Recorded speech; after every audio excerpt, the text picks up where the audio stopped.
Hey gang, AV here. Welcome to my review of the G.I. Joe Classified Series Alley Viper. Again, he is not a 1/18th scale figure. He is a 1/12th scale figure. I haven't gotten any 1/18th scale figures in a while, so in order to keep content flowing on my channel, I'm going to review a few of these just until the dry spell ends.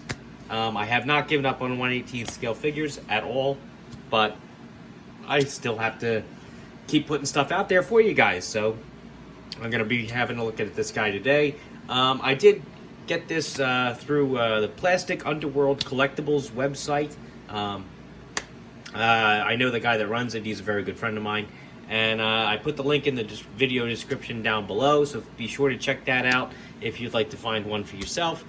And without further ado, let's have a look at him inside the packaging. As you can see, he is a boxed figure with a window, so you can see the figure, as well as the vast majority of his accessories there in the window itself. There's some nice artwork here on the right-hand side, which continues onto the right-hand side edge of the box. G.I. Joe Classified Series Alley Viper. He's a Hasbro product, ages 4 and up. On this side, he is number 34 in the series. He has these 4 icons here, which apparently when you go to the website means something, but who has the time for that? I miss the bio cards, quite frankly. On the back, we have like the movie poster type artwork that's pretty standard on most of these figures. A whole bunch of legal stuff there at the bottom. More legal stuff there at the bottom there. On the top of the box, you get the Cobra symbol as well as the number 34 again. That's all I gotta say about the packaging. Here's how he looks out of the packaging. Very nice. Before we actually have a closer look at him, really quick, I'm going to do some comparisons with 1/18th scale versions of the character. Here he is with a Pursuit of Cobra Alley Viper. You'll notice that the color scheme is vastly different. However, the color scheme on the 1/12th version, the Classified series, is more reminiscent to the original. I actually still have my Cobra Island one still in the pack. I haven't opened this yet. I don't know what I'm waiting for. I've had it for probably 10 years now, but I'll get around to it eventually. But anyway, he's still in there, so you can see the color scheme is very accurate to the original color scheme for the 25th version of the figure, as well as the O-ring version of the figure, the very first version of the figure that came out. Unfortunately, I don't have an example of that handy, but that is the very same orange and blue color scheme that was on the original figure. Just for size comparison's sake, here he is next to a O-ring figure, so you can see how they all measure up together, side by side. A few things to note. Design-wise, he's very similar to the 25th anniversary, with a couple exceptions. The 25th and the Pursuit of Cobra versions, which is just a repaint. They have more accessories and a little bit more playability than the 1/12th version, the Classified version. For example, this figure has a removable helmet. Comes right off, in addition to the visor that comes up on the helmet itself. This guy, the helmet is actually part of the head sculpt, so he is missing that. He also comes with a couple other swappable helmets and whatnot too, plus like a police baton and stuff behind his shield. So the newer version, although very cool, is missing a little bit of the play value and accessories that the earlier versions came with, which is a little surprising, quite frankly. So looking at his accessories, he comes with this, I guess this is an assault rifle, huh? Again, I'm not a weapon aficionado. I do have a firearms ID. I do have a couple historic firearms upstairs, but I don't know the details on all this stuff. So be sure to educate me and everybody else by putting a comment down below and let me know when I screw something up. but I do believe this is an assault rifle. The detail on it is quite nice, actually. They did a really good job with the sculpt. I do like it quite a lot. It does have a removable clip, which is nice, as you can see. And it does plug right back up in there. So very cool. Move him a little closer to the camera here. He also has this gun, which is more reminiscent to the original figure, especially the 25th and Pursuit of Cobra versions. This is a submachine gun, I believe. And this also has a removable clip, I believe. I mean, it's definitely a separate piece. It's definitely wiggling there, but I'm having... Oh, there we go. So yeah, that clip does come out as well.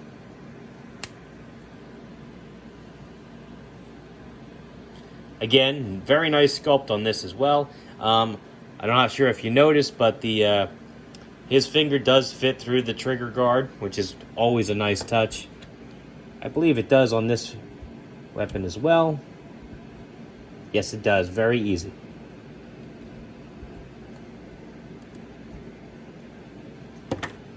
Alright, he has his shield, which, unlike other figures, does not have a proper handle. It actually has 2 straps, which you slide over the figure's hand and forearm. It's very snug on there. Let me slide that off. Come on now. Come on now. Get off of there. Alright. So it does have the strap, kind of reminiscent to a Captain America shield. It does rotate, which is nice, so you can have the orientation on his arm however you need it to be, depending on how he has it held, which is very cool. It also has a graphic here, which is kind of cool. It's meant to replicate this view, not view screen, but eye hole kind of gap, which the figure is meant to look through as he's holding the shield up, so he can aim around the shield but still be protected. Obviously, they solved that problem of actually having his face exposed to the shield for a sharpshooter by having a screen here instead. Kind of cool. I like that. However, if you'll notice on the 25th / Pursuit of Cobra version, they are missing the not only the baton but also the storage for it. Still, very cool. I do like this kind of this particular design feature of it. Makes actually posing the figure with the shield quite easy and satisfying, because you can have the shield in the proper orientation no matter how the hell you want to pose the guy. Has the backpack here. Alright. Which is very, very reminiscent to the original. With the grapple gun on the back, which is a signature weapon for the figure again. On the very original version of this figure, the O-ring version, which I do not have anymore, unfortunately, the gun itself was not removable. The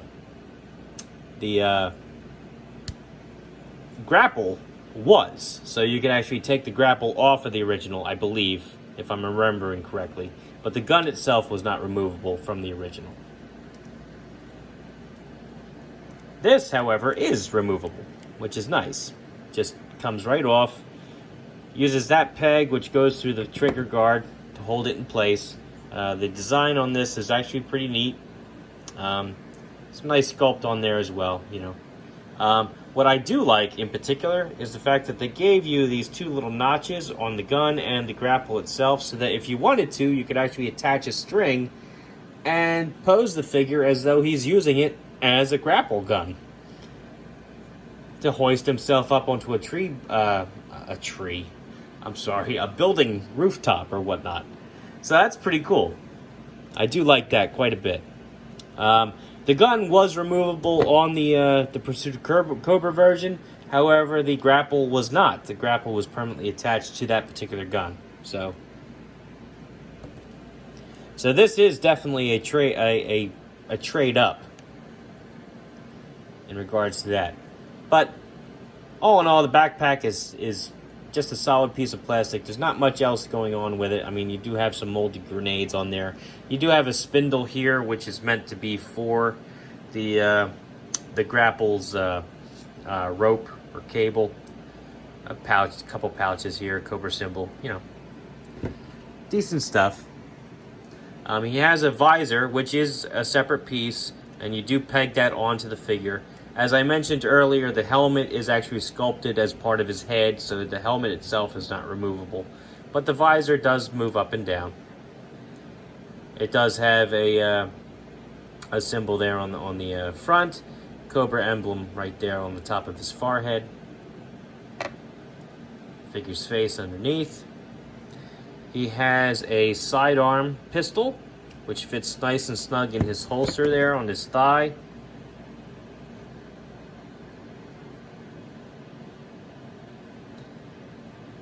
Kind of simplistic mold on that, but it's still kind of decent.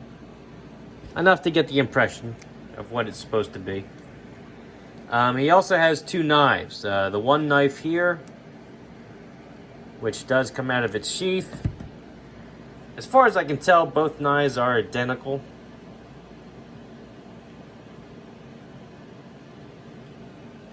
And he has the other knife here, which fits on his wrist. And this one's pretty snug. There we go. No paint applications on these, unfortunately. Just flat black. I will say this. The holster on his wrist does have a tendency to slide down and move around and go all over the place. It is meant to fit snug when you slide it up, but again, it does come loose pretty regularly on mine.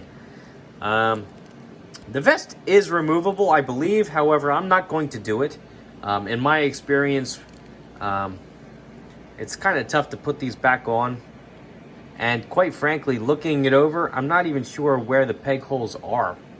I'm sure it is removable. However, I don't see where the seam is. So I'm not even going to try it.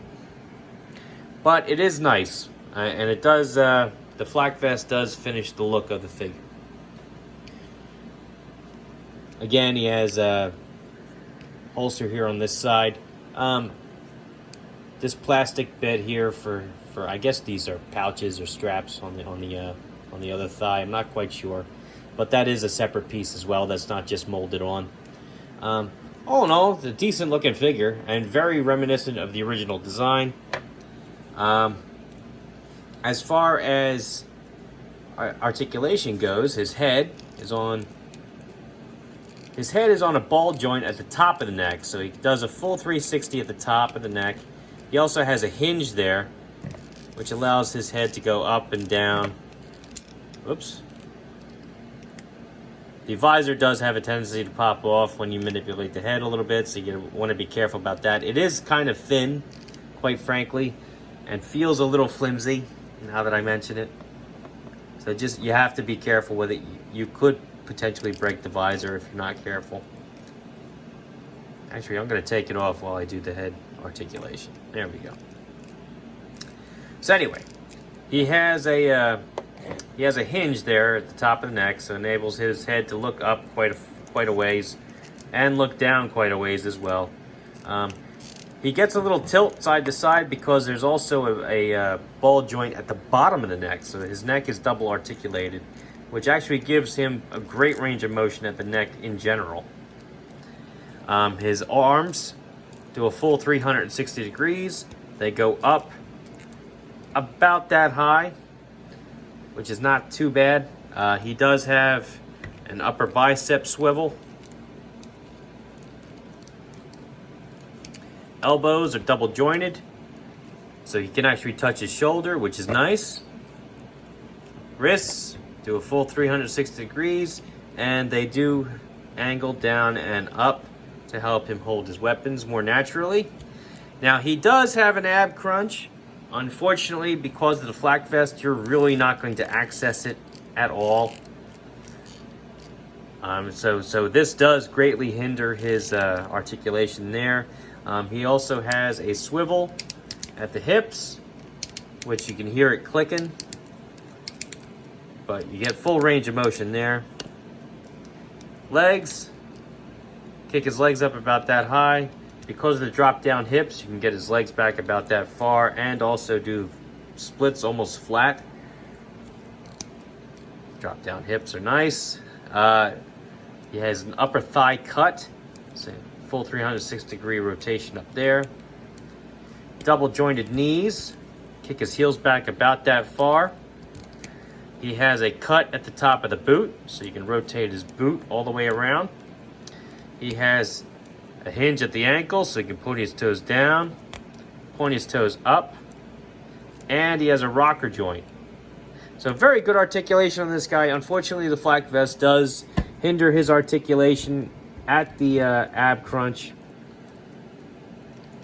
But, you know, it is what it is. I think it's a reasonable trade-off.